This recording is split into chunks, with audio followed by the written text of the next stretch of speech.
if we're going to try and get some sort of maybe a GP2 test at the end of the year with Team AirAsia or something like that. David and the guys do a great job with TV and all of that. So you know, if you don't ask, people don't tell. So, you know, I would ask him from the most stupid questions, like what he eats for breakfast before he gets in the car, to, you know, what helmets does he think are better, or better aero, or better this, better that. And don't feel shy. I mean, that's the other thing that people don't realize, is how much people in that paddock actually watch.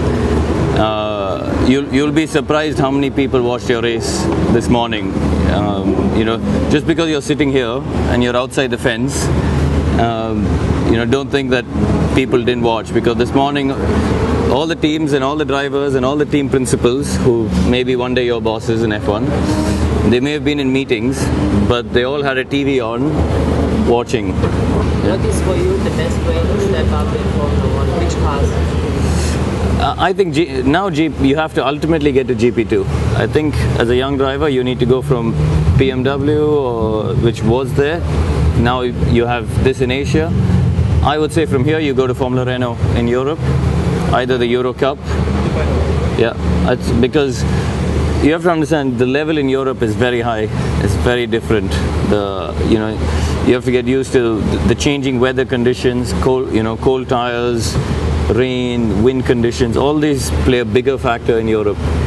All the F1 teams, they look now at GP2 as the final place to pick their drivers. I think you'll get one or two from World Series, but you look in that pit lane now, half the grid is from GP2.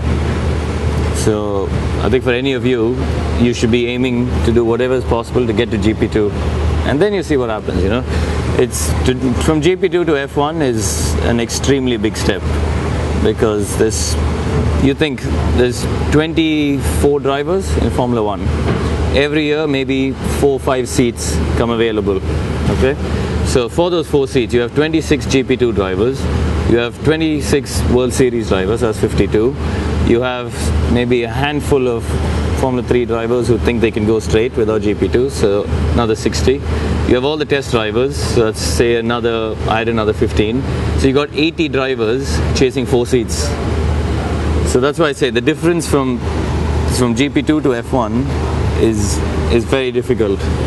And you know, so I think your first target should be to get to GP2, win some races there, and then you can see what happens. You know, I think anybody who wins races in GP2, you can have you can be strong in Indy cars, you can be strong in Le Mans, you can be strong in anything after that.